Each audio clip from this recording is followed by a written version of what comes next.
Hi hello నమస్తే everyone, welcome back our channel science with Sujatha. ఈరోజు experiment start చేసే ముందు సింపుల్ క్వశ్చన్స్ అడగాల.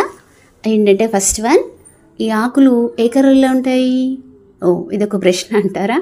సరే, గ్రీన్ కలర్లోనే ఉంటాయి కదా. అసలు గ్రీన్ కలర్లో ఉండడానికి గల కారణం ఏంటి? ఇది కూడా దాదాపు అందరికీ తెలిసే ఉంటుంది, క్లోరోఫిల్ అని. ఈ క్లోరోఫిల్ ఏంటి, దీనివల్ల యూజ్ ఏంటి అంటే ప్లాంట్స్ ఫోటోసింథసిస్ ద్వారా ఫుడ్ని ప్రిపేర్ చేసుకుంటాయి, అలాగే ఆక్సిజన్ కూడా రిలీజ్ చేస్తాయి కదా. ఇది కూడా దాదాపు అందరికీ తెలిసిన విషయమే. బట్ ఇక్కడ ఏంటంటే లీవ్స్ గ్రీన్ కలర్లో ఉండడానికి కేవలం క్లోరోఫిల్లేనా, ఇంకేమైనా అదర్ పిగ్మెంట్స్ ఉంటాయా? ఓన్లీ అదర్ గ్రీన్ కలర్లోనే ఉంటే అదర్ కలర్స్ ఏమన్నా ఉంటాయా లీవ్స్లో? ఒకసారి ఈ ఎక్స్పెరిమెంట్స్ దగ్గర చెక్ చేద్దాం. అయితే ఈ ఎక్స్పెరిమెంట్ చేసిన తర్వాత ఇదేంటి, దీనివల్ల యూజ్ ఏంటో చెప్తాను. అయితే ఇక్కడ ఈ ఆకులోని కలర్స్ని ఆర్ పిగ్మెంట్స్ని సపరేట్ చేయడానికి ఒక చిన్నగా సింపుల్ అండ్ ఎగ్జైట్మెంట్ మెటీరియల్తో చాలా సింపుల్ ఎక్స్పెరిమెంట్తో చేయొచ్చు. వాటికి కావాల్సిన మెటీరియల్ ఏంటంటే చిన్న స్మాల్ మెజరింగ్ జార్, స్పినాచ్, పాలకూర ఆకులు, surgical spirit, filter paper and canvas cup. First ఈ ఆకులు చిన్న చిన్న పీసెస్గా చేసుకొని దానికి కొంచెం సర్జికల్ స్పిరిట్ యాడ్ చేయాలి.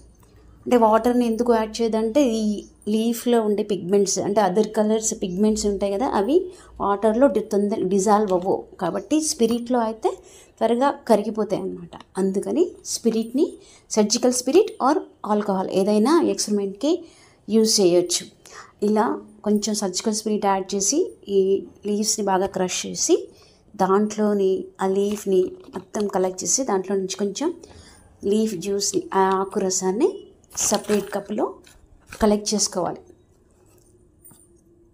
ఇలా సపరేట్ కప్లో కలెక్ట్ చేసుకున్న తర్వాత నెక్స్ట్ ఒక ఫిల్టర్ పేపర్ తీసుకొని ఇక్కడ నేను కట్ చేస్తున్న విధంగా పొడవుగా కట్ చేసుకొని దానికి ఒక చిన్న యారో మార్క్ లాగా, అంటే బాణం గుర్తు లాస్ట్ ఎండింగ్లో అంటే అలా సేమ్ నేను చూపించిన మార్క్లో కట్ చేసుకొని దానికి అక్కడ లీఫ్ రసాన్ని ఒక చిన్న సింబల్గా మార్క్ చేసుకోవాలి.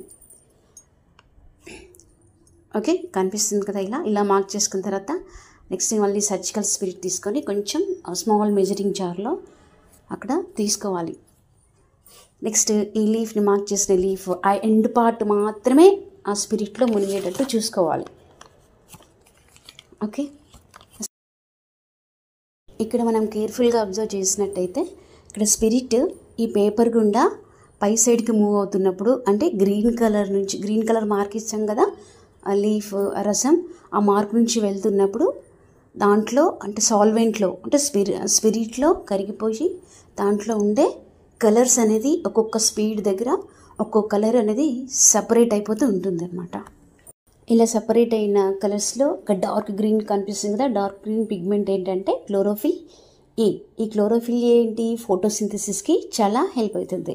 అలాగే ఎల్లో అండ్ గ్రీన్ కలర్లో కనిపిస్తుంది కదా, ఆ పిగ్మెంట్ క్లోరోఫిల్ బి అంటాం. ఈ క్లోరోఫిల్ బి ఏంటంటే లైట్ని బాగా అబ్జర్వ్ చేసుకుంటే, సన్లైట్ని బాగా అబ్జర్వ్ చేసుకొని ఫోటోసింథసిస్కి హెల్ప్ అవుతుంది అనమాట.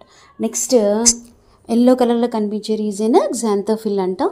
అలాగే ఆరెంజ్ కలర్లో కనిపిస్తుంది కదా, అది కెరోటిన్ అంటాం.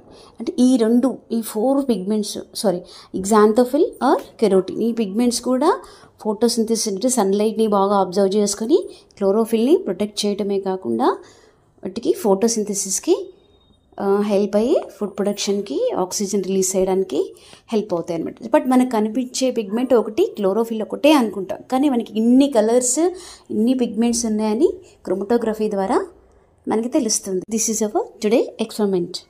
సో ఈ ఎక్స్పెరిమెంట్ ద్వారా ఏం నేర్చుకున్నా అంటే ఒక మిక్చర్లో అంటే ఒక మిశ్రమంలో కలిసి ఉన్న పదార్థాలని వేరు చేసి గుర్తించడానికి హెల్ప్ చేసే పద్ధతి, అదే క్రోమటోగ్రఫీ.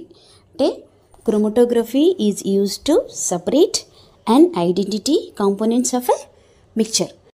సేమ్ ఇదే క్రోమటోగ్రఫీ మీద డిపెండ్ అయ్యి 6th క్లాస్లో ఒక చాక్ పీస్ ఎక్స్పెరిమెంట్ ఉంది. సేమ్ అలాగే ఈ చాక్ పీస్కి చిన్న 2 colours, any 2 colours or 1 colour chalk పీస్తో మార్క్ చేసి ఎనీ కలర్స్ మార్క్ చేసి ఆ మార్క్ చేసిన వాటిని చిన్న వాటర్ కప్స్ ఆర్ బాటిల్ క్యాప్లో తీసుకొని వాటిలో ఉంచాలి. ఇందాక ఆకులో ఎలాగ మనం స్పిరిట్ వేసి పెట్టాం కదా, సేమ్ అలాగే ఇక్కడ ఈ వాటర్ కూడా చాక్ పీస్ నుంచి పైకి ఇలా మూవ్ అవుతున్నప్పుడు ఆ వాటర్లో అవి డిజాల్వ్ అయిపోయి దాంట్లో ఉండే కలర్స్ అనేది ఈజీగా సపరేట్ అయిపోతాయి. సో క్రోమటోగ్రఫీ ద్వారా అతి సూక్ష్మంగా ఉన్న మన కంటికి కనిపించలేని ఒక కలర్లోని ఇంకా అదర్ కలర్స్ వాటిలో దాగి ఉన్న కలర్స్ని కూడా ఈజీగా ఐడెంటిఫై చేయడం కోసం ఈ పద్ధతిని యూజ్ చేస్తున్నాం కదా. ఓన్లీ ఇది ఎక్స్పెరిమెంట్ పర్పసేనా లేకపోతే ఇది అదర్ కమర్షియల్ పర్పస్కి ఏమన్నా యూజ్ చేస్తామా ఒకసారి చూద్దాం. స్టూడెంట్స్కి ఎక్స్పెరిమెంట్ చెప్పిన తర్వాత ఓన్లీ ఇది సైన్స్ ఎక్స్పెరిమెంటే కాదు, ఈ ప్రాసెస్ని వేరే పర్పసెస్లో కూడా యూజ్ చేస్తారని మనం కొన్ని ఎగ్జాంపుల్స్ ఇస్తే వాళ్ళకి డైలీ లైఫ్లో ఎక్కడ యూజ్ చేస్తామని తెలుస్తుంది అనమాట. అందులో ఫస్ట్ వన్ ఏంటంటే ఫార్మాసిటికల్ ఇండస్ట్రీ, ఔషధ పరిశ్రమలో. అంటే మన ఆరోగ్యంగా లేనప్పుడు ఎక్కువ తీసుకునేది మెడిసినే కదా, ఈ మెడిసిన్ యొక్క స్వచ్ఛత అంటే ప్యూరిటీ ఉందా లేదా, దీంట్లో అదర్ కెమికల్స్ ఏమైనా ఎక్స్ట్రా కెమికల్స్ ఉండాల్సిన దానికంటే అదర్ కెమికల్స్ ఏమైనా యాడ్ చేశారా అనేది వాటి యొక్క కెమికల్స్ని చూడడం కోసం, సపరేట్ చేయడం కోసం, వాటి యొక్క ప్యూరిటీని చెక్ చేయడం కోసం ఈ క్రోమటోగ్రఫీని యూజ్ చేస్తారు. అలాగే డాక్టర్స్ ఈ క్రోమటోగ్రఫీని యూజ్ చేసి మెడికల్ టెస్ట్ ద్వారా ఎవరి బాడీలో అయినా సరే బ్లడ్ టెస్ట్ అరే యూరిన్ టెస్ట్ చేసి వాళ్ళ బాడీలో ఉన్న కెమికల్స్ కానీ, ఆల్కహాల్ పర్సంటేజ్ కానీ, మెడిసిన్స్ యొక్క పర్సంటేజ్ కానీ చెక్ చేస్తారు. అలాగే ఈ క్రోమటోగ్రఫీని ఫోరెన్సిక్ సైన్స్ ల్యాబ్లో కూడా యూజ్ చేస్తారు. ఎప్పుడు అంటే ఎవరైనా మర్డర్ చేయబడతారు కదా, చనిపోయిన వ్యక్తిలో ఏమైనా పాయిజన్స్ ఉన్నాయా, ఇంక్స్ ఉన్నాయా, అలాగే డ్రగ్స్ ఏమైనా తీసుకున్నారా, ఆల్కహాల్ పర్సెంటేజ్ ఏమైనా ఉన్నాయా అని ఇవన్నీ వ్యక్తిలో చెక్ చేస్తారు. అలాగే నెక్స్ట్ ఎన్విరాన్మెంటల్ టెస్టింగ్ ల్యాబ్లో కూడా యూజ్ చేస్తారు.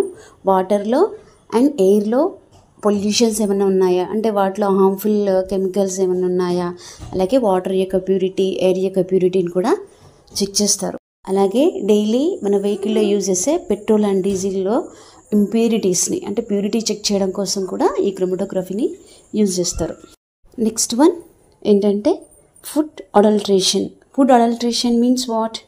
Mixing unwanted or harmful substances in food items. అంటే మనం తీసుకున్న ఆహార పదార్థాల్లో కల్తీ కలవడం అనమాట. ఫర్ ఎగ్జాంపుల్ మిల్క్లో వాటర్ కలపడం, అదే గీలో నెయ్యిలో అయితే స్టార్చ్ పౌడర్ కలపడం, టర్మరిక్ పౌడర్లో పసుపు కలవడానికి కలర్స్ యాడ్ చేయడం, అలాగే మిర్చి పౌడర్లో బ్రిక్ పౌడర్, ఇటుక పౌడర్ కలపడం, అలాంటివి అనమాట. ఇలా చాలా చెప్పుకుంటూ పోతే ఆయిల్స్ మనం రోజు తినే ఫుడ్ ఐటమ్స్లో చాలా కల్తీస్ ఉన్నాయి. వీటన్నిటిని కనుగొనడానికి కూడా తెలుసుకోవడానికి కూడా రెగ్యులర్గా క్రోమటోగ్రఫీని యూజ్ చేస్తారు. సో ఇవన్నీ ఇన్ని రకాల యూజెస్ ఉన్నాయి చూడండి క్రోమటోగ్రఫీ. సో ఇదండి క్రోమటోగ్రఫీ యొక్క ఎక్స్పెరిమెంట్, దానివల్ల uses. Thank you for watching the video. ఇంతసేపు నా వీడియో చూసారంటే నా సబ్జెక్ట్ ఏదో కొంత మీకు నచ్చే ఉంటుంది కదా. So please subscribe and like and share. Thank you.